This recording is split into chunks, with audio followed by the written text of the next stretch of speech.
Buddy, what's happening? Happy election night and happy opening night for Syracuse basketball. They get off with a win.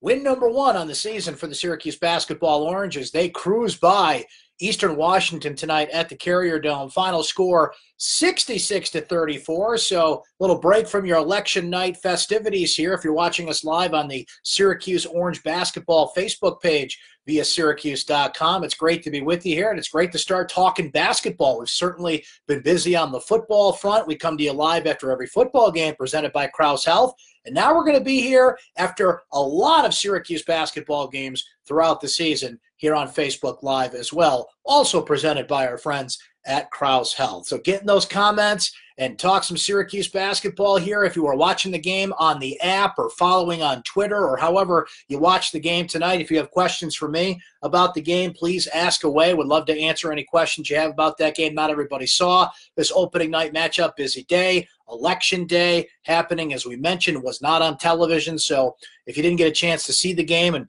want to know how things went, would love to help you out in that department here. So the Orange get a 66-34 win over Eastern Washington to start the year. And the first thing you got to know about this game, and really, frankly, the only thing you got to know about this game is, boy, Eastern Washington could not shoot the basketball. They came all the way 3,000 miles to Syracuse, New York, and they shot 13 of 59, scoring just 34 points. That is the lowest output an opponent has ever scored in the Carrier Dome. It also ties the lowest amount of points that an opponent has scored in the Jim Boeheim era. Montana also only managed to put up 34 points, remember, in the NCAA tournament back in 2013, a game that Seth Davis from CBS said Syracuse would lose as a number one seed. I'm sure many of you remember that, in a Final Four run for the Orange that year. So O'Shea Brissett was certainly the star for Syracuse tonight. O'Shea goes for 20 points on the evening. He had about 4 or 5 highlight dunks in this game, some great defensive plays and steals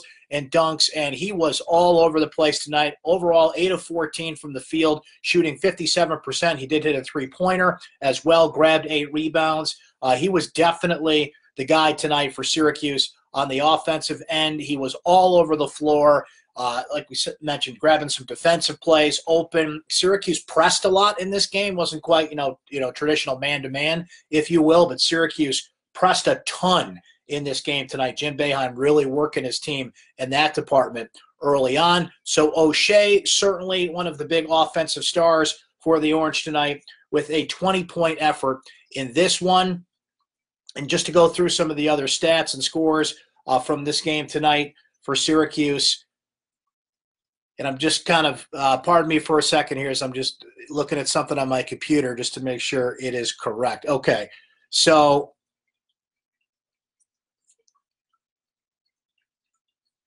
this is strange. So pardon me, folks, while we're live here. I'm just having a little computer issue here. I want to make sure we got the right numbers for you, putting it out there. So computers are supposed to make your life easier, right? But not in this case. But in any case, O'Shea Brissett was certainly the star for the Orange tonight. Syracuse shot 24 of 62, 38%. Wasn't great on the offensive end for Syracuse. Jim Boeheim, very subdued Boeheim at his press conference, kind of short and sweet. Certainly not thrilled with the offensive output for this team. We really railed on him at halftime. Matt Park, the voice of the Orange, tweeting a comment from Jim mentioning how bad the offense is. That's Boeheim, as you would know. But one thing we really know about this team is they're going to have a ton of offensive options in the upcoming season. Good news for the Orange was that 2 players that were listed as game time decisions, who have been battling some early injuries, and we weren't sure if we were going to see them in this game tonight, did play.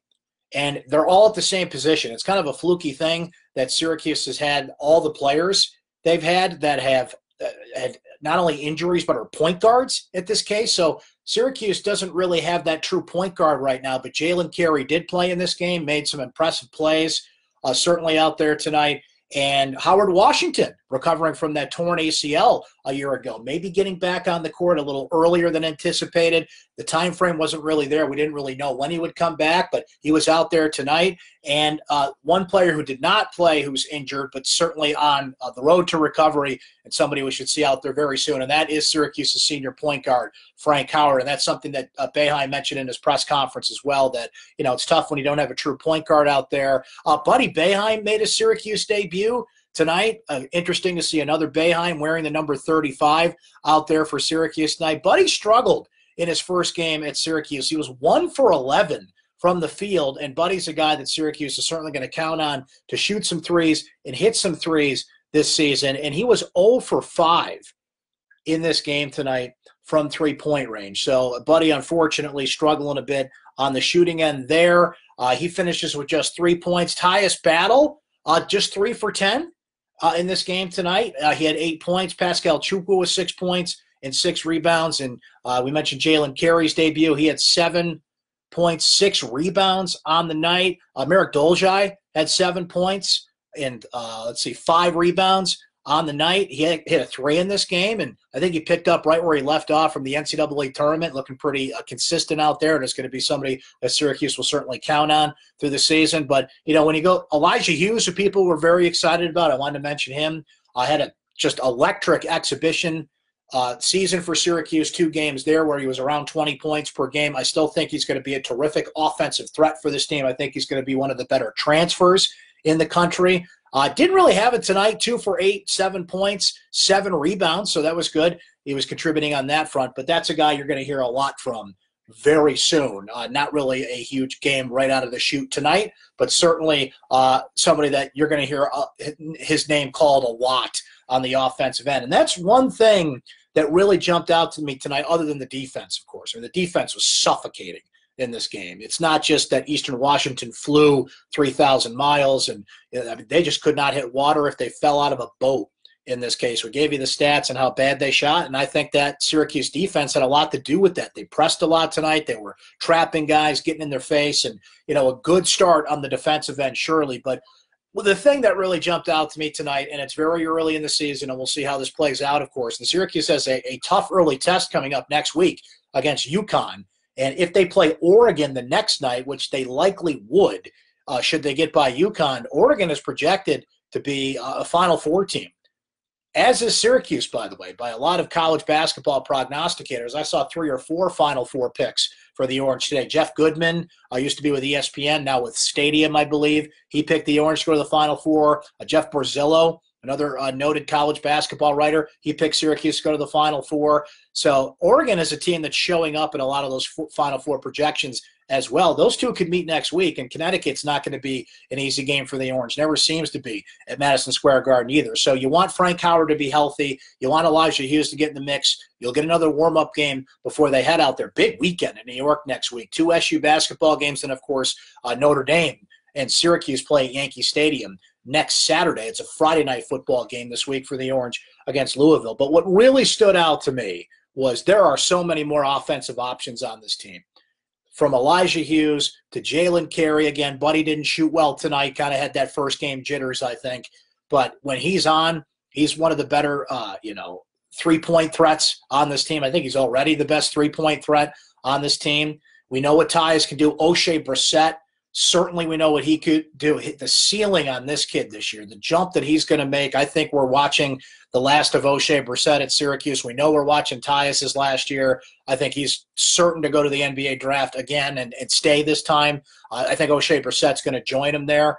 So you know what those offensive threats are. But to add Carey, to add Boeheim, to add Hughes, and let's see who else can add to the mix. Syracuse just has so many more offensive options this year, and it's going to be fascinating to see how it plays out. So really, other than that, it's a walk in the park win for the Orange tonight. Their shooting was bad, but I'm not going to get too upset about that. It's game one, and there's certain things you just kind of have to give a little bit of give and a little bit of slack on. But like we said, not too much, because you got UConn and Oregon if Syracuse plays Oregon, which I think they will next week at Madison Square Garden. So let's see a little bit of what you guys are saying. Charlie, thanks, Axe. Don't want to watch election results. Well, you're going to have to watch them at some point, but we'll give you a little bit of break tonight. Amber saying she likes Carey at point guard.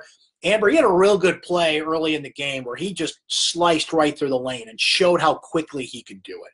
And the thing that really stood out to me about that play and what I've seen from Carey, he's been hurt, so he's been limited a little bit. He's fearless in there. He will take the ball inside, and I think what you have when he plays point guard, Frank is the point guard, but when Jalen gets in the mix, and he certainly will, he's your offensive point guard. Whereas Frank's more of the, not that Frank can't score, he can, but he's more of the set-the-table guy that runs the offense and balances things out. Carey's a fearless player, though. A little-known fact about Jalen Carey, I spoke with him at SU Basketball Media Day, his favorite television show. He loves to watch SpongeBob. Go figure. The kids still love SpongeBob these days. Tony's saying, nice game. They look pretty good. Brent, when can they win like that without battle? It's a good sign. That is a good sign, Tony, and it's a sign of the options that they have. Because last year they couldn't, right? Because you had Tyus, Frank, O'Shea. That was it. Merrick stepped up a little bit at the end of the year, but it was such a good defensive team that they limited other teams' possessions. Syracuse was, one of the last teams in the country when it came to possessions per game. They only averaged, I think, 68 points a game last year. So you needed Tyus game in and game out to be the guy. If not, it was really going to be a struggle. This year, the irony is Tyus is showing up on a lot of first-team All-America lists and best player in the country lists, and I think those are all valid. But his numbers are going to drop this year because he doesn't need to score 20 points per game. He's got we mentioned the names and the options there, and, there's certainly going to be games where he's going to be the guy and score 20, 22, 24 points, but he doesn't have to game in and game out. And I think that's a welcome relief for him because, boy, they rode him into the ground last year because they didn't have any other options. Chris likes how Carey looking quick, and also mentioning that Merrick's the glue guy. Perfect X-Factor glue guy. I grew an inch in the offseason. He didn't grow much in terms of, the muscles, but he grew an inch. And his game looks polished and confident, shooting a lot better. I think you're going to see him rebound a little bit more. I think you're going to see him up on that high post a little bit more this year. He made a couple nice kind of off-the-ball plays, a couple good rebounds tonight as well. Glue guy is a terrific description of what Merrick Dolezaj brings to the table. Let's see. Clifford saying, great win for the Orange tonight. Pete saying, go Orange, right? Or go, or do you want me to go? I mean, I'm almost done. I'm not quite done yet, but, go get a cold beer after this? You betcha, man. Let's go. Whatever go means, right? Josh saying Merrick is a talented player. I think you're going to see him kind of earn that most improved player award for Syracuse. And, Jim Boeheim will be the first person to tell you that having 5 starters back. Okay, let's discuss that for a minute. Go up and down the preseason top 25, which Syracuse found itself in a lot of those lists, including the AP poll, which I'm biased because I vote in the AP football poll, but I think that's kind of the standard that everybody looks at. You go up and down that list, there's not a lot of teams that bring back 5 starters. Now, we're obviously in the one-and-done era in the world of college basketball. So the Kentuckys, the Kansas, the Dukes, even Syracuse, who is right behind Kentucky and Kansas. Syracuse didn't have a player drafted this year. Tyus Battle would have been picked. But Syracuse had a string that only trailed Kentucky and Kansas before this season, this past NBA draft, of having consecutive first-round picks. So Syracuse has been affected by that too. It's not just the one-and-done guys. It's the two-and-done guys like Tyler Lydon. So to have the experience and 5 returning starters back is a rare thing. Now add in glue guys like Merrick and added the new players, and it's going to take some time for this to marinate and work together and figure out who goes where. But of all those guys, I think Dolezaj is just going to step in and be one of the most improved players, not only on this team, but I think in the ACC. And there it is. You guys starting to comment. Syracuse number 13 in the college football playoff ranking. So we'll get a little football talk in here tonight.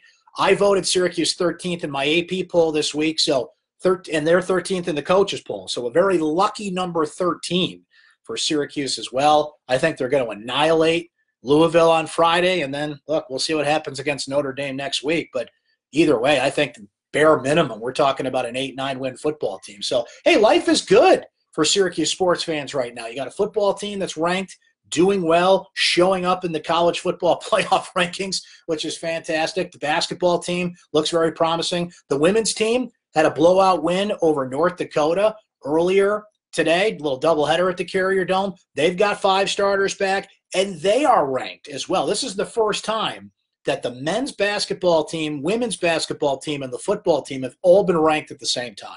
So these are exciting times to be a Syracuse basketball fan, a Syracuse football fan, just an SU athletics fan. Frankly, tickets for Duke went on sale today. So if you want to go to that Syracuse-Duke game at the Dome February 23rd, I would suggest you grab your tickets now, unless you're going to be sitting way up with, who are the guys that bring you up on Mount Everest that are going to be up there leading you to your seat, if you don't buy tickets now. They're not cheap. Syracuse, I think the tickets started at $90 for the Duke game, and they'll sell.